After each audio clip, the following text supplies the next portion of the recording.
Hello student, मैं संजय चौहान, आपका भूगोल का अध्यापक। आज हम 11वीं क्लास का एक महत्वपूर्ण टॉपिक पृथ्वी एक ग्रह के रूप में लेकर आए। हमने जो पिछला वीडियो था जिसके अंदर हमने पृथ्वी एक ग्रह के रूप में जो टॉपिक के महत्वपूर्ण बिंदु का अध्ययन किया था, जिसमें हमने पृथ्वी के निर्माण के जो सिद्धांत थे, जैसे हमने निहारिका सिद्धांत, ज्वारीय सिद्धांत, देवतारक सिद्धांत, इसके बारे में पढ़ा था। इसके अलावा हमने बिग बैंग सिद्धांत के बारे में पढ़ा था कि बिग बैंग सिद्धांत क्या होता है, उसका विस्तार के बारे में, उस किस प्रकार ये हुआ था, बिग बैंग सिद्धांत किसने दिया था, इसके बारे में हमने अध्ययन किया। आज का जो हमारा जो वीडियो है उसके अंदर हम पृथ्वी एक ग्रह के जो महत्वपूर्ण बिंदु हैं, जैसे ब्रह्मांड का विस्तार, स्थिर अवस्था संकल्पना, तारों का निर्माण, आकाश गंगा, दूरी मापन, निहारिका, यातक, सौर मंडल, इन सभी जो महत्वपूर्ण बिंदु हैं उसका विश्लेषण के साथ अध्ययन करेंगे। तो आज हम पृथ्वी एक ग्रह के रूप में जो टॉपिक है उसके पहला बिंदु जो ब्रह्मांड का विस्तार है। पहला बिंदु कौन सा है आपका? ब्रह्मांड का विस्तार। यदि आपसे पूछा जाए बच्चों ब्रह्मांड का विस्तार क्या है, तो इसकी सीधी सी परिभाषा है आकाश गंगाओं के बीच की दूरी का विस्तार होना। आकाश गंगाओं के बीच की दूरी का क्या होना? विस्तार होना क्या कहलाता है? निहारिका। आपको मैं एक छोटा सा एक प्रैक्टिकल के माध्यम से मैं समझाना चाहता हूं। आप जब एक गुब्बारा लेते हो, क्या लेते हो बच्चों? गुब्बारा।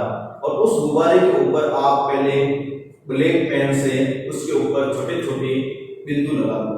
क्या लगा दो? छोटे छोटे बिंदु लगा दो और उसको अपन क्या मान लो? ग्रह मान लो। क्या मान लो? ग्रह।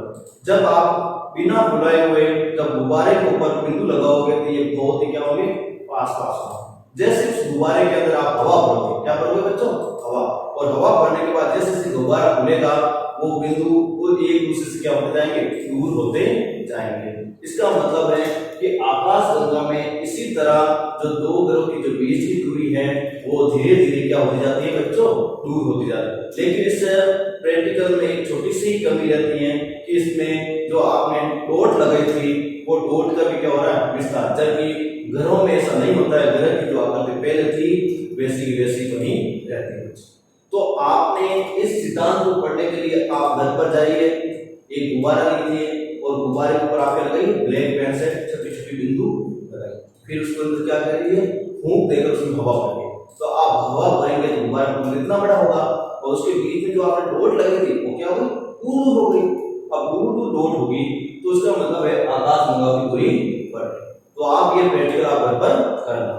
अब अपन दूसरे बिंदु की बात करते हैं, स्थिर अवस्था संकल्पना। देखो, स्थिर अवस्था संकल्पना का मतलब है कि हमारा जो ब्रह्मांड है जैसा पहले था वैसा आज भी, लेकिन उसमें परिवर्तन हो रहा है, लेकिन इतना सूक्ष्म परिवर्तन हो रहा है जो हम आसानी से देख नहीं सकते। जैसे बच्चों आपको मैं एक उदाहरण बताता हूँ। आपकी जो ग्रोथ होती है बढ़ती होती है, उस ग्रोथ को आप देखोगे तो आपको लगेगा आपकी वृद्धि हो रही है, लेकिन आपको दिखाई नहीं देती। आपकी यदि अंकल आउट ऑफ साइड से या स्टेट से आपके घर आते हैं तब आपको कहते हैं क्या आज तेरी इतना बड़ा हो गया, इतना मोटा हो गया, उनको ये ग्रोथ दिखी। लेकिन आपके साथ जो रहने वाले आपके पिताजी हैं, माताजी हैं, भाई बहन हैं, वो आपको ग्रोथ नहीं देख पाते। क्यों? ये ग्रोथ इतनी सूक्ष्म होती है जो साथ रहने वाले को दिखाई नहीं देती है, लेकिन लंबे समय बाद आते हैं उनको ये दिखाई देती है। यदि हम अगले बिंदु स्थिर अवस्था संकल्पना की बात करें तो हमारे लिए बताया गया है कि ब्रह्मांड का जो विस्तार है जो हो रहा है, ये तो बात हमने पहले भी पढ़ी थी, लेकिन हमारे जो ग्रह हैं, नक्षत्र है, वो एक क्या है? स्थिर है। उसमें थोड़ा बहुत परिवर्तन आ रहा है, लेकिन इतना सूक्ष्म है कि आपको दिखाई नहीं देता है। आपको बच्चों एक उदाहरण के माध्यम से बताता हूँ। आपकी जो वृद्धि है, ग्रोथ है, वो हो रही है, आपको भी मालूम है, लेकिन आपके जो पेरेंट्स हैं, आपके भाई बहन हैं, उनको ये दिखाई नहीं देती है, आपको ये दिखाई नहीं देती। यदि आपके अंकल आउट ऑफ स्टेट या आउट ऑफ एरिया से आते हैं और उस समय आपको देखते हैं तो कहते हैं क्या तू मोटा हो गया, क्या लंबा हो गया, क्या बड़ा हो गया। इसका मतलब आपकी ग्रोथ हुई है, उनको तो दिखाई दी है, लेकिन आपके पेरेंट्स, आपके भाई और आपके बहन को दिखाई नहीं दी। उसका एक ही कारण है कि हम डेली जिस चीज को देखते हैं उस चीज के अंदर जो सूक्ष्म ग्रोथ होती है वो हम आसानी से नहीं देख सकते। तो इसी प्रकार ये स्थिर अवस्था संकल्पना है वो किसने दी थी बच्चों? होयल नामक भूगोलवेत्ता ने दी थी। किसने दी थी? होयल नामक भूगोलवेत्ता ने। उन्होंने कहा था कि आकाश गंगाओं के बीच की दूरी तो बढ़ रही है बच्चों, लेकिन उसके अंदर पाए जाने वाली जो खगोलीय पिंड है उसमें कोई प्रकार का परिवर्तन नहीं देखने को मिलता है। जैसे पहले थे वैसे आज भी है और फ्यूचर में भी रहने की संभावना ऐसी बनी रहती है। तो ये बात किसने कही थी बच्चों? होयल ने कही थी। अब अपना एक महत्वपूर्ण जो टॉपिक है तारों का निर्माण। अब इसमें हम तारों का निर्माण कैसे हुआ, जिस प्रकार हमने पिछले वीडियो के अंदर देखा था कि पृथ्वी पर जीवन या पृथ्वी का निर्माण कैसे हुआ, जिसमें 3 सिद्धांत पढ़े थे। हमने पहला सिद्धांत पढ़ा था निहारिका सिद्धांत, दूसरा हमने पढ़ा था जमारी सिद्धांत, तीसरा हमने पढ़ा था तेतारक सिद्धांत। तो उसी प्रकार हम देखते हैं कि तारों के निर्माण के लिए भी 3 महत्वपूर्ण बिंदु हैं। कितने बच्चों महत्वपूर्ण बिंदु हैं? 3 महत्वपूर्ण बिंदु हैं। इस महत्वपूर्ण बिंदु के अंदर हम विश्लेषण के साथ देखेंगे। एक आकाश गंगाओं के निर्माण की शुरुआत हाइड्रोजन गैस से बने विशाल बादल के संचयन से होती है। एक बात सबसे पहले उन्होंने क्या कहा था कि किसी भी प्रकार के तारों का निर्माण है वो किस गैस के बादल से होती है? हाइड्रोजन गैस के बादल से। मतलब हाइड्रोजन गैस इकट्ठी हुई और उसे हाइड्रोजन के क्या बने? बादल बने। क्या बने? हाइड्रोजन के बादल से हुई, जिसे निहारिका कहते हैं। और हाइड्रोजन के बादल को क्या कहा है बच्चों? निहारिका। और आपको मैं निहारिका की परिभाषा मैंने आपको पिछले जो टॉपिक था उसमें मैंने बताया था कि निहारिका का जो सिद्धांत था वो कांट ने दिया था। किसने दिया था बच्चों? कांट ने दिया था। और उसके बाद अलग अलग भूगोलवेत्ता आए और फिर उसने इनका सिद्धांत के अंदर संशोधन किए और वर्तमान सिद्धांत तक लेकर आए। तो हाइड्रोजन के जो बादल हैं वो क्या कहलाए? निहारिका। आपको याद रखना बच्चों, पारम के अंदर ब्रह्मांड के अंदर 2 ही गैस थी, हाइड्रोजन प्लस हीलियम। याद रख लेना बच्चों, पारम के ब्रह्मांड के अंदर कितनी गैसें थी? 2, हाइड्रोजन और हीलियम गैसें थी। और इसी हाइड्रोजन हीलियम गैस क्या बने थे? बादल बने थे। और वही बादल क्या कहलाए? निहारिका कहलाए। तो पहला स्टेप आपको मालूम हो गया होगा कि सबसे पहले स्टेप के अंदर तारों का निर्माण के अंदर पहला स्टेप ये हुआ कि हाइड्रोजन के क्या बने? बादल बने। अब दूसरा स्टेप क्या है देखो बच्चों, बढ़ती हुई निहारिका में गैस के झुंड विकसित हुए और धीरे धीरे ये निहारिका बढ़ती गई। निहारिका में क्या हुई? वृद्धि हुई। निहारिका में क्या हुई बच्चों? वृद्धि हुई। और वृद्धि होने के साथ साथ इसके अंदर बादल भी क्या? बादलों की संख्या में क्या हुई? वृद्धि होगी। बादलों की संख्या में क्या हो गई बच्चों? वृद्धि हो गई। ये झुंड बढ़ते बढ़ते घने गैसीय पिंड बने जिसमें तारों का निर्माण हुआ। और यही वो गैसीय पिंड थे वो धीरे धीरे क्या हो गए? इनकी संख्या बढ़ती गई और बड़े होते गए और किसका निर्माण हुआ? तारों का निर्माण हुआ। फिर हम देखते हैं तीसरा बिंदु। ऐसा विश्वास मतलब भूगोलवेत्ता मानते हैं कि तारों का निर्माण 5 से 6 अरब वर्ष पूर्व या 5 से 6 अरब वर्ष पहले हुआ था। तो आपको याद रखना है बच्चों, जो तारे का निर्माण है वो कितने वर्ष पहले की बात है? 5 से 6 अरब वर्ष। और आपको एक मैं बता देता हूं कि पृथ्वी का जो निर्माण है वो 4.6 अरब वर्ष पूर्व हुआ था। पृथ्वी का निर्माण है बच्चों कितना हुआ था? 4.6 अरब वर्ष पूर्व। तो इस तरह हमारे तारों का निर्माण हुआ। फिर से मैं एक बार संक्षेप में बता देता हूँ कि तारे के निर्माण का जो प्रोसेस है वो क्या है। प्रथम स्टेप के अंदर किसके बादल बने? हाइड्रोजन के बादल। किसके बादल बने बच्चों? हाइड्रोजन के बादल बने। फिर बादल के जो पिंड हुए वो इकट्ठा हुए। दूसरे स्टेप में क्या हुआ? बादल इकट्ठा हुए और ये इकट्ठा होकर क्या बन गए? तारों का निर्माण। यही बादल इकट्ठा होकर क्या बन गए? तारों का निर्माण गए। और ये 30 स्टेप हमने पढ़ा। तारों का निर्माण कितने वर्ष पूर्व हुआ था? 5 से 6 अरब वर्ष पूर्व। ये 3 पॉइंट हमने तारों के निर्माण में पढ़ा। अब बच्चों हम दूसरा या अगला बिंदु लेते हैं, तो है आकाश गंगा। आपको मालूम ही है आकाश गंगा क्या होती है। आपको मैंने बच्चों पहले भी बताया था कि आकाश गंगा का सीधी सी परिभाषा देखें तो असंख्यक तारों के समूह को हम क्या कहते हैं? आकाश गंगा कहते हैं। मैंने आपको पिछला जो वीडियो था उसमें बताया था कि आकाश गंगा, ब्रह्मांड, ग्रह, उपग्रह ये सब आपस में एक घड़ी से क्या है? जुड़ गए। तो आकाशगंगा हुए असंख्य तारों का समूह। एक शब्द आता है आपके ऊपर भी हमने देखा था ब्रह्मांड। क्या देखा था बच्चों? ब्रह्मांड। ब्रह्मांड क्या होता है? तो आपको सीधी सी परिभाषा याद रखनी है, कोई टेंशन लेने की जरूरत नहीं है। सीधी सी परिभाषा इसकी असंख्यक आकाशगंगा, असंख्यक आकाशगंगा के समूह को, असंख्यक आकाशगंगा के समूह को क्या कहते हैं बच्चों? ब्रह्मांड कहते हैं। तो याद रखना है, हमारी खगोलीय पिंड की सबसे बड़ी इकाई कौन सी है? ब्रह्मांड है। ब्रह्मांड से छोटा आकाशगंगा है, और आकाशगंगा से छोटा सौरमंडल है, सौरमंडल से छोटा तारे हैं, तारे से छोटा ग्रह है, ग्रह से छोटे उपग्रह हैं, उपग्रह से छोटे क्षुद्र ग्रह है, क्षुद्र ग्रह से छोटे उल्कापिंड है। तो ये एक हमारे खगोलीय पिंड की एक निश्चित क्रमबद्ध श्रृंखला है, जिसको बारे में आपको ध्यान रखना है। एक बार मैं पुनः बता देता हूँ बच्चों, याद रखना, ये आपके लिए अति महत्वपूर्ण है, क्योंकि काफी बार हमें पूछ लिया जाता है कि ब्रह्मांड में पाए जाने वाले प्रमुख खगोलीय पिंडों के नाम बताइए।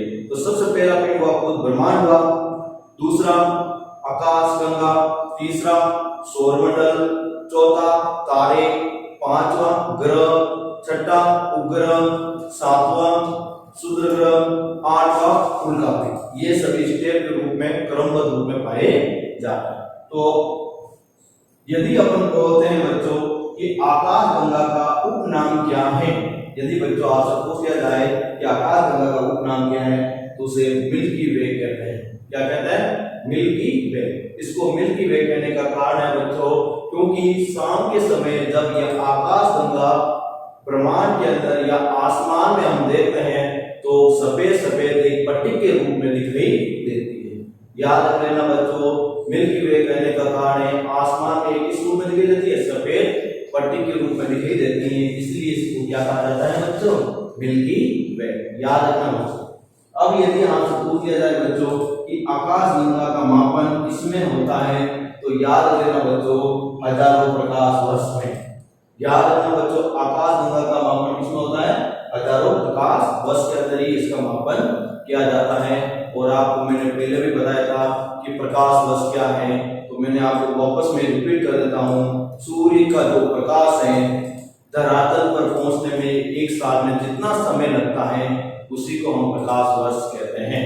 फिर से रिपीट कर देता हूँ, सूर्य का जो प्रकाश है वो धरातल पर पहुंचने में एक साल में जितना समय लगता है, वो प्रकाश वर्ष कहलाता है। और उसी प्रकाश वर्ष के आधार पर हम देखते हैं कि सूर्य का जो प्रकाश है वो धरातल पर आने में लगभग 8.16 मिनट। आप छठी क्लास की बुक्स के अनुसार है, और आपकी क्लास की जो बुक्स है उसके अंदर 8.32 मिनट, 8.32 का मतलब है 8 मिनट 32 सेकेंड, और छठी क्लास के अंदर 8 मिनट 16 सेकेंड।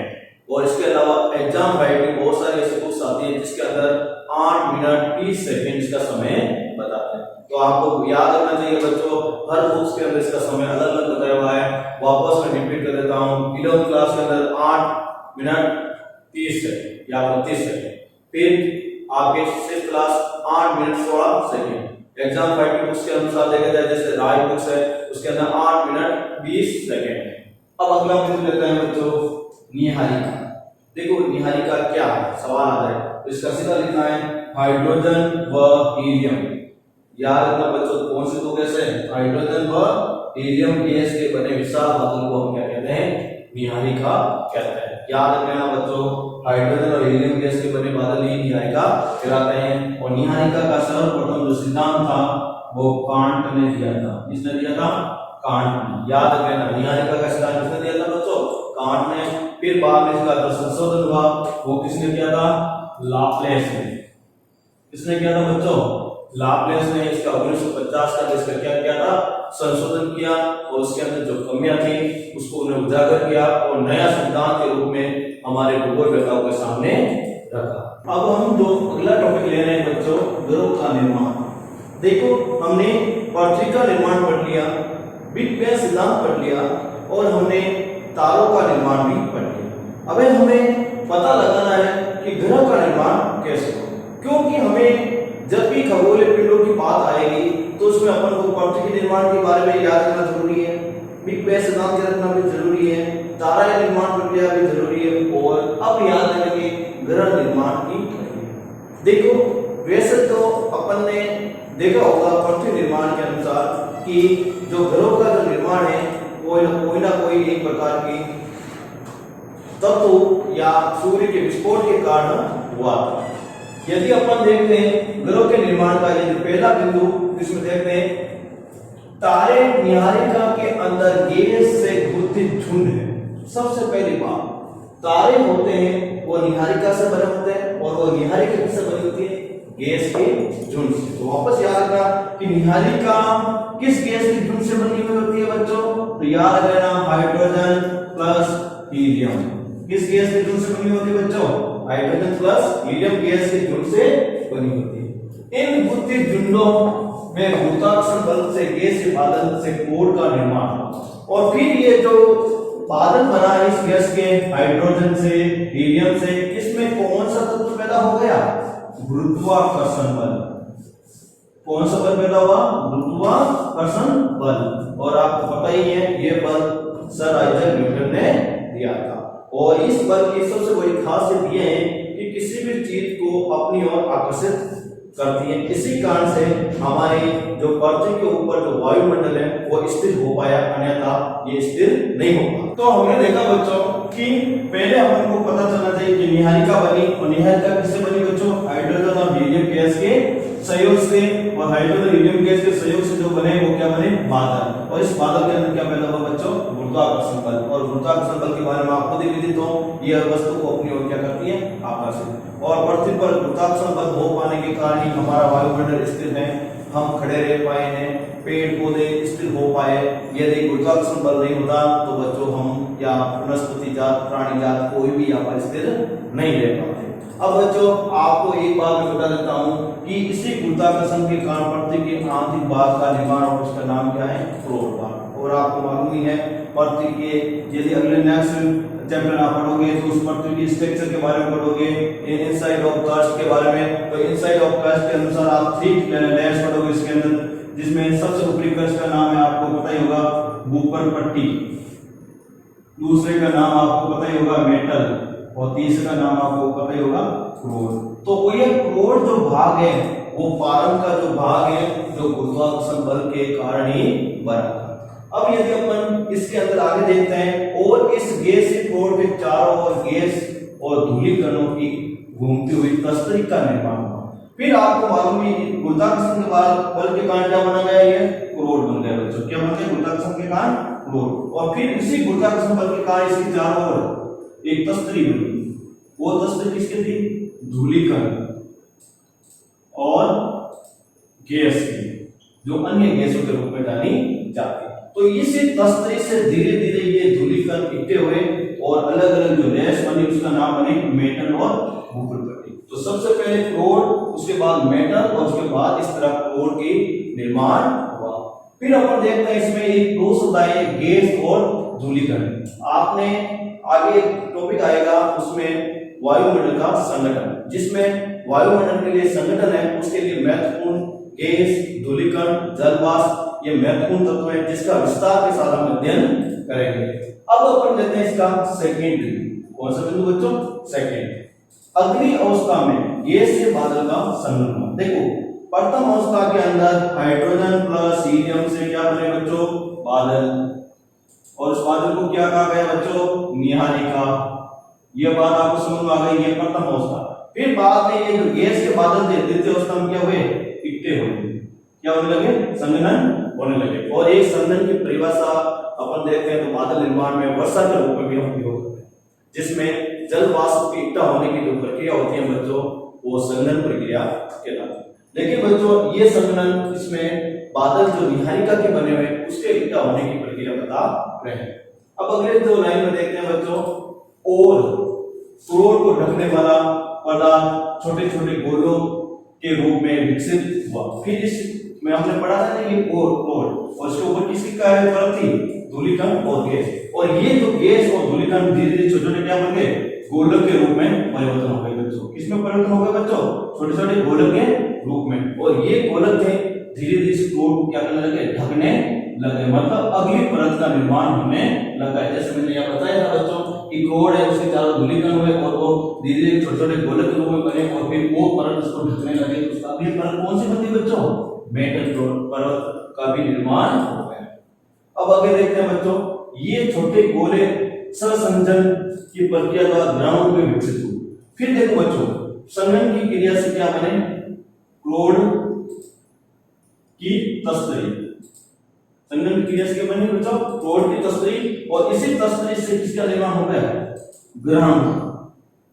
किसका निर्माण हो गया, ग्रहण। याद रखना, यदि आपसे बच्चों को बोले ग्रहण क्या, तो छोटी सी भाषा में यदि बात समझानी है तो सीधे कहना ग्रह की छोटी इकाई ग्रहण कहलाती है। सबसे छोटी इकाई ग्रहण के रूप में विकसित होती है। उससे क्या बनते हैं, ग्रह, ग्रह से बड़े क्या बनते हैं, तारे, तारे से बड़े क्या बनते हैं उनके सौरमंडल, सौरमंडल से बड़ा क्या होता है आकाशगंगा, और आकाशगंगा से बड़ा होता है ब्रह्मांड। यही हमारे खगोलीय पिंड की एक स्ट्रक्चर या संरचना होती है। तो ये हमारे जो खगोलीय पिंड में सबसे छोटी इकाई मानते हैं ग्रहण। इस ग्रहणों से ही सारे सूर्य ग्रह, उल्का पिंड, ग्रह, तारे, सौरमंडल सबका निर्माण होता है। यदि ग्रहण नहीं होंगे तो किसी प्रकार के स्ट्रक्चर का निर्माण नहीं। अब आगे देखते हैं,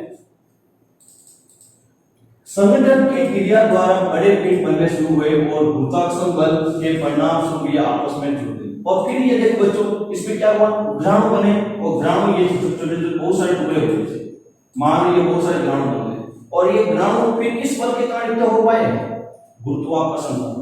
और इन ग्रहणों के अंदर क्या पैदा हुआ बच्चों, गुरुत्वाकर्षण। हमने पहले भी पढ़ा था, इन बादलों के अंदर गुरुत्वाकर्षण बल हुआ, इसी कारण ये बादल इकट्ठे हो पाए, और उन्हीं बादलों के इकट्ठे होने से क्रोड बना, और क्रोड के इकट्ठे होने से क्या बने, ग्रहण बने। और ग्रहण, यदि बादल में गुरुत्वाकर्षण बल था तो वही गुरुत्वाकर्षण बल किसमें आ गया बच्चों, ग्रहणों में आ गए, और उन्हीं ग्रहणों के अंदर गुरुत्वाकर्षण बल होने के कारण सारे ग्रहण आपस में आकर क्या हो गए, जुड़ने लगे, और जुड़ते जुड़ते एक बड़ा पिंड बना, वो फ्यूचर में जाकर क्या कहलाया, ग्रह कहलाया।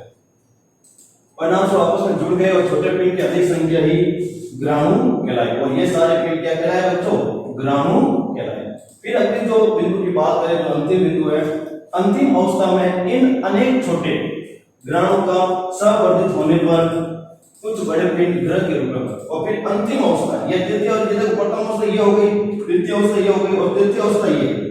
अंतिम अवस्था में सारे ग्रहाणु गुरुत्वाकर्षण बल के कारण क्या हो गए, इकट्ठे हो गए। मान लीजिए सारे ग्रहाणु इकट्ठे हो गए, इकट्ठे हो गए, और इकट्ठे होने के बाद एक बड़ा पिंड बना, उसी को हमने क्या कह दिया बच्चों, ग्रह कहते हैं। क्या कह दिया बच्चों, ग्रह कहते हैं। तो हमने क्या देखा कि ग्रह निर्माण की जो प्रक्रिया है वो लंबी प्रोसेस है। इसमें प्रारंभ में क्या बनी, निहारिका, निहारिका किससे बनी, हाइड्रोजन हीलियम के बादल से, और हाइड्रोजन हीलियम के बादल गुरुत्वाकर्षण बल के कारण इकट्ठे हुए, और उस इकट्ठे होने के कारण किसका निर्माण हुआ बच्चों, क्रोड का निर्माण हुआ। और फिर बाद इस क्रोड के चारों ओर धूलिकण और गैस की क्या बनी, तस्तरी बनी, और इन्हीं धूलिकण और गैस की तस्तरी के कारण ये सारे जो कण है धीरे धीरे एक छोटे छोटे गोलक के रूप में परिवर्तन हुआ। फिर गोलक ने वो क्रोड को ढकने के लिए एक परत का निर्माण किया, और उसी परत के निर्माण के बाद उसका क्या निर्माण हुआ, ग्रहण। और ये सारे जो ग्रहण थे छोटे छोटे टुकड़ों में बटे हुए थे, लेकिन गुरुत्वाकर्षण बल के कारण वापस इकट्ठे हुए, और इकट्ठे होने के बाद इसका निर्माण हुआ, ग्रह का निर्माण। और बच्चों इसी तरह आज से 4.6 अरब वर्ष पूर्व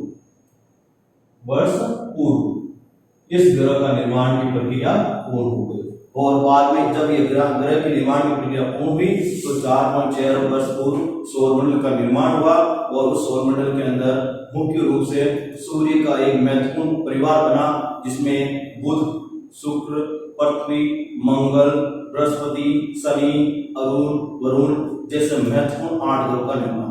लेकिन बच्चों कुछ पुस्तक ऐसी होती हैं जिसमें प्लूटो का नाम भी दिया जाता है, लेकिन याद रखना बच्चों, प्लूटो यूपी 2008 को ग्रह से हटा दिया गया।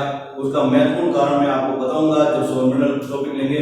फिर भी मैं थोड़ा सा बताकर जाता हूँ कि प्लूटो जो ग्रह है वो हमारी वरुण ग्रह है, जिसे हरा ग्रह कहा जाता है। उसकी कक्षा को काट रहा था, इसलिए उसे ग्रह की श्रेणी से हटाकर उसे शुद्ध ग्रह की श्रेणी में डाल दिया गया। तो याद रखना बच्चों, अभी हमारे वर्तमान में जो सौरमंडल का जो स्ट्रक्चर है उसमें 8 मुख्य ग्रह हैं, जिसके बारे में हम विश्लेषण के साथ इसके आगे जो वीडियो बनाएंगे उसके अंदर पढ़ेंगे। तो आज हमने देखा कि तारों का निर्माण कैसे होता है, ग्रहों का निर्माण कैसे होता है, आकाशीय गंगा क्या है, ब्रह्मांड क्या है, निहारिका क्या है, इसके बारे में पढ़ा है और आपको अच्छी तरह से समझ में आया होगा बच्चों। धन्यवाद।